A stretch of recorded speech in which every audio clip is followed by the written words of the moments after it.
Presencia de Satán en el mundo moderno. Capítulo 7. El satanismo y los juegos de Satán. Definición. Sin duda alguna fue esclarecedora y, a la vez, sorprendente la revelación hecha por Monseñor Cristiani sobre China y Rusia. Y como este último cumple con los deseos del cielo manifestados en Fátima sin pasar desapercibida la triste situación de Francia, otrora hija primogénita de la Iglesia. Definir es propiamente limitar. La palabra satanismo empleada o insinuada por nosotros tantas veces desde las primeras páginas de este libro puede tener varios sentidos. Podemos en efecto considerar a Satán bajo el aspecto de amo o príncipe de este mundo. Es el nombre que Jesucristo le da en 3 ocasiones en el Evangelio.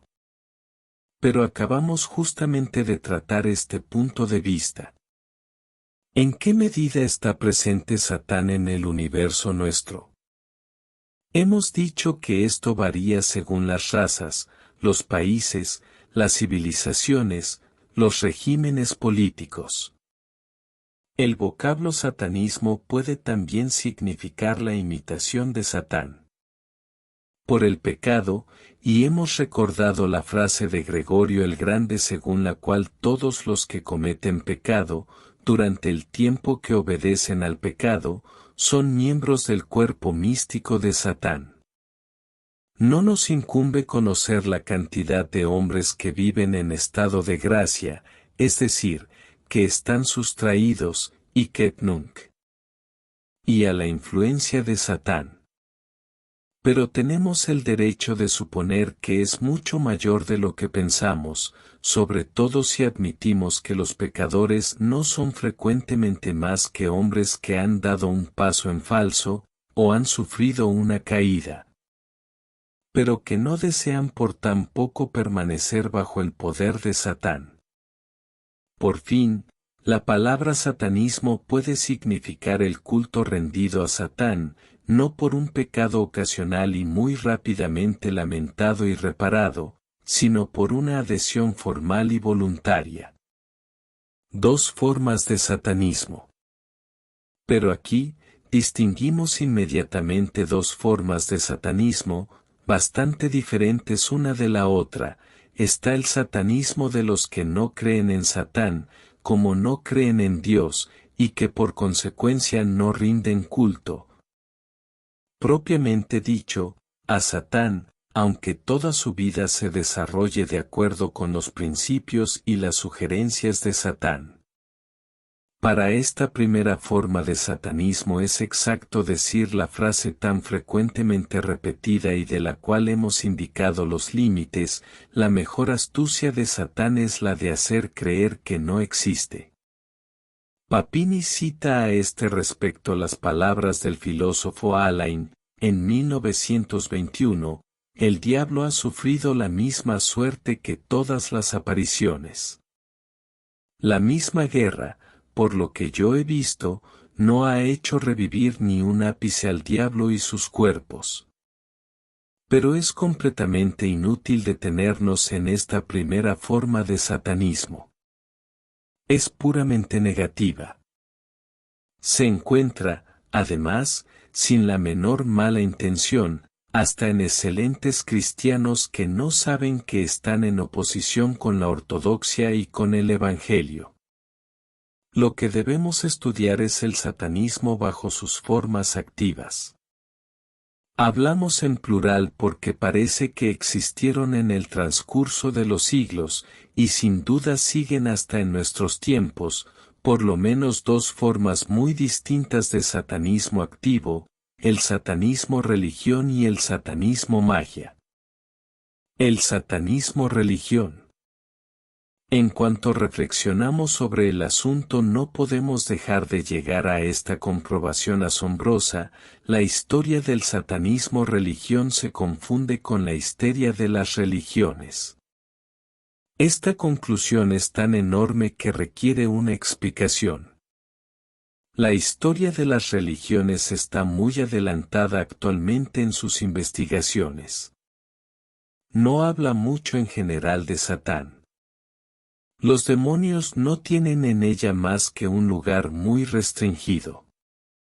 El historiador de las religiones se dedica a describir objetivamente las creencias religiosas de los pueblos, a nombrar a los dioses, a indicar los atributos de cada una de las divinidades adoradas por tal o cual grupo humano. Expone los ritos mediante los cuales se honraba a los dioses. No llega en principio a un juicio de valor. No hace metafísica y menos teología cristiana. ¿Pero podemos evitar aquí de recurrir a esta última? Puesto que hablamos de Satán y de su presencia en el mundo, no debemos colocarnos en el punto de vista cristiano, el único punto de vista según el cual Satán está exactamente situado donde se halla, efectivamente, en el cuadro general de los seres. ¿Qué dice, pues, el Evangelio? ¿Qué han dicho los padres de la Iglesia? ¿Qué enseña la teología cristiana con respecto al tema de las religiones paganas? El Evangelio, y nunca podríamos insistir bastante sobre esto, da a Satán ese título increíble y sin embargo necesariamente cierto, puesto que es Jesús en persona quien se lo da, príncipe de este mundo. ¿Cómo semejante título puede pertenecer a Satán, si las divinidades paganas no son lisa y llanamente demonios?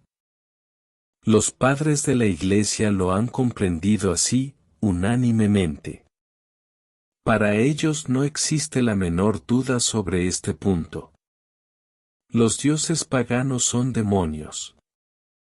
Los oráculos paganos, los de Dodona o de Delfos, y los otros que son menos célebres, son oráculos demoníacos, manifestaciones de satanismo. La teología cristiana ha adoptado, naturalmente, este punto de vista. La descripción histórica de los paganismos antiguos o modernos no es para nosotros una diversión del espíritu, una curiosidad literaria cualquiera, sino la comprobación deplorable de la dominación de Satán entre los hombres. ¿Cómo ha podido hacerse esta toma de posesión de las adoraciones y de las imploraciones humanas por Satán y sus demonios? Parece haberse hecho insensiblemente, por un deslizamiento inconsciente, por una especie de realismo rudimentario. Los historiadores de las religiones, en efecto, admiten, en general, que en todas las religiones, la existencia de un Dios supremo, de un Dios soberano, todopoderoso y todo bondad, está reconocida.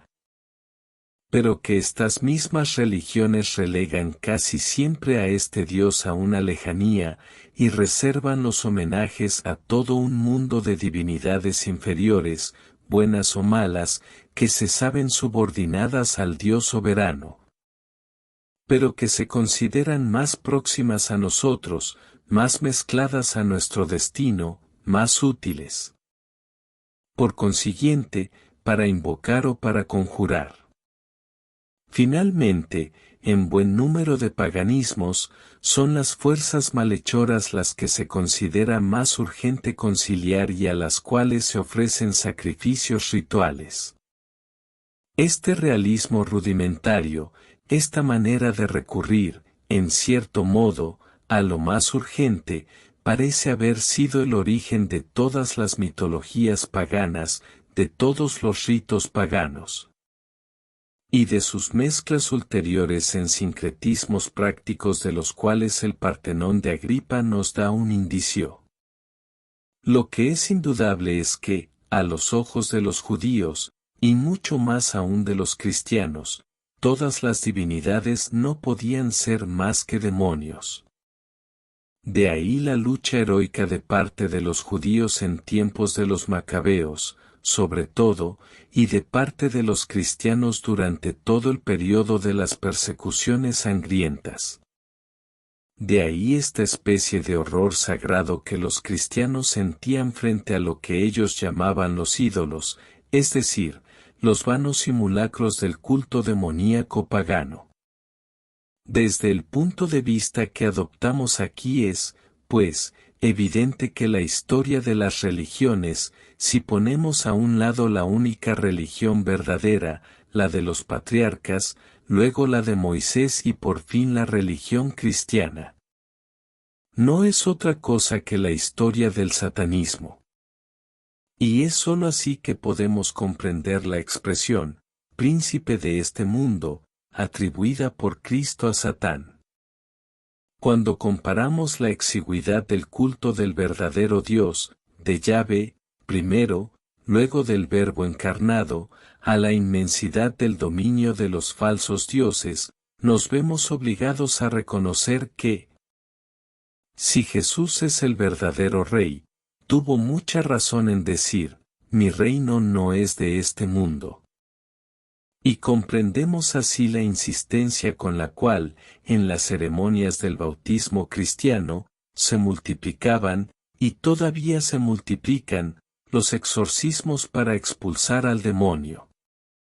Dichos exorcismos se encuentran en innumerables ocasiones en la liturgia católica. Cuando un sacerdote hace agua bendita, pronuncia sobre la sal que va a mezclar con ella las palabras siguientes: te exorcizo, sal creada por el Dios viviente, para que te conviertas en sal exorcizada para la salvación de los creyentes, para que seas, para las almas y los cuerpos de todos los que te usarán, un elemento de bienestar.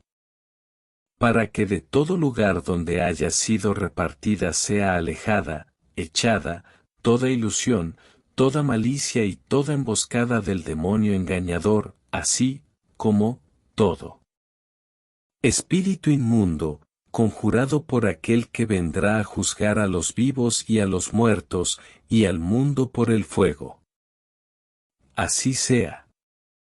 Luego dice, igualmente, sobre el agua que va a bendecir, te exorcizo, agua creada en el nombre de Dios, Padre Todopoderoso, para que te conviertas en agua exorcizada que aleje toda potencia enemiga. Para que también seas capaz de alejar y desarraigar al enemigo mismo, con sus ángeles apóstatas, por la virtud misma de ese mismo Jesucristo, nuestro Señor. Y, además, oh Dios, que para salvación del género humano has mezclado la substancia del agua a tus más grandes misterios.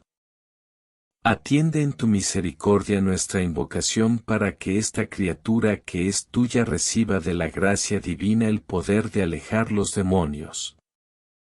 Por fin, en el día de la bendición de las aguas, en la magnífica liturgia del Sábado Santo, se repite entre otras cosas, ordena, Señor, que todo espíritu impuro se retire de aquí. Aleja de este elemento toda la malicia y todos los artificios del demonio. Que la potencia enemiga no se mezcle con estas aguas, que no ronde alrededor de ellas y no se deslice en ellas secretamente, para infestarlas y corromperlas. Que esta criatura santa esté a cubierto de todo ataque del enemigo, purificada por la expulsión de toda malicia. ¿Quién puede dudar que en estas fórmulas la fe de la Iglesia esté afirmada con ostentación? Pero dirán, esas no son más que frases, residuos de antiguas creencias que no constituyen quizás a los ojos de los hombres de nuestra época más que supersticiones. A lo cual contestamos con hechos. En todos los casos de posesión que hemos relatado, todos los testimonios de los exorcistas y los testigos de sus intervenciones son categóricos.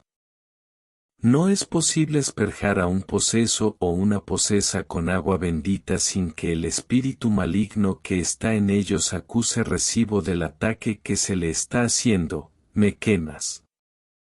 me quemas, grita. Hay, pues, en el agua bendita una virtud actuante que hace anular las secretas acciones demoníacas. Y esto nos conduce a otro aspecto del satanismo. Fin del capítulo 7.